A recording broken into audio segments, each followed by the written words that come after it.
сәлеметсіңдер ме балалар? Бүгін 97-ші сабақ. Бүгінгі тақырып мұнайлы өлкеге саяхат.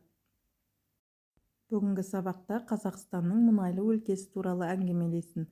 Өлеңге сүйеніп мұнайдың пайдасы туралы айтасын. Бірінші тапсырма: мұнайлы өлке туралы біліп ал. Жүк кемесі қайда жүзіп барады? Қазіргі уақытта елімізде Ақтау порты іске қосылып, қара алтынды мұнайды Каспий теңізі арқылы басқа мемлекеттерге тасу жолға қойылды. Бір кезде ең жақын мұнай кен орны қайда десе, Бакуды айтатын жұрт енді Атырау, Ақтау деген атауларға бет бұрды. Яғни көрші жұрт та қазақ мұнайын мойындайтын болды. Шәкен Күмісбаев.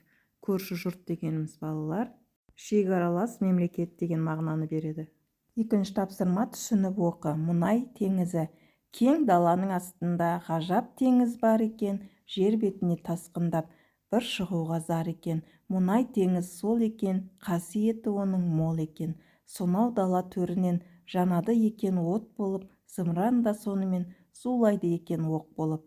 Онсыз бәрі тұрады, мотор істен шығады, ойыншық та сендерге жасалады мұнайдан.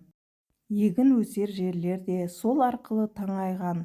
Мұнай теңіз сол екен, қасиеті оның мол екен. Фариза Оңғарсынова. Келесі үшінші тапсырма: өлеңге сүйеніп мұнайдың пайдасы туралы айт. Қара алтын біз ойлағаннан да құдіретті.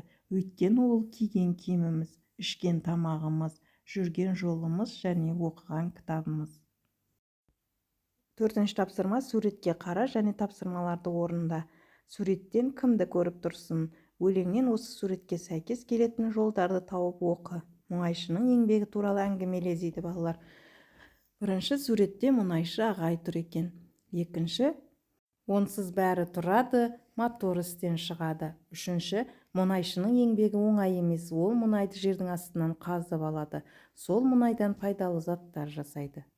Соңғы бесінші тапсырма: мұнайдан жасалатын заттардың тізімін жаз дейді балалар. Мұнайдан көп зат алынады екен. Солардан бензин, иіссу түрлері, кремдер, жұмсақ майлар, дәрі-дәрмектер, пластмасса және машина дөңгелектер алынады екен.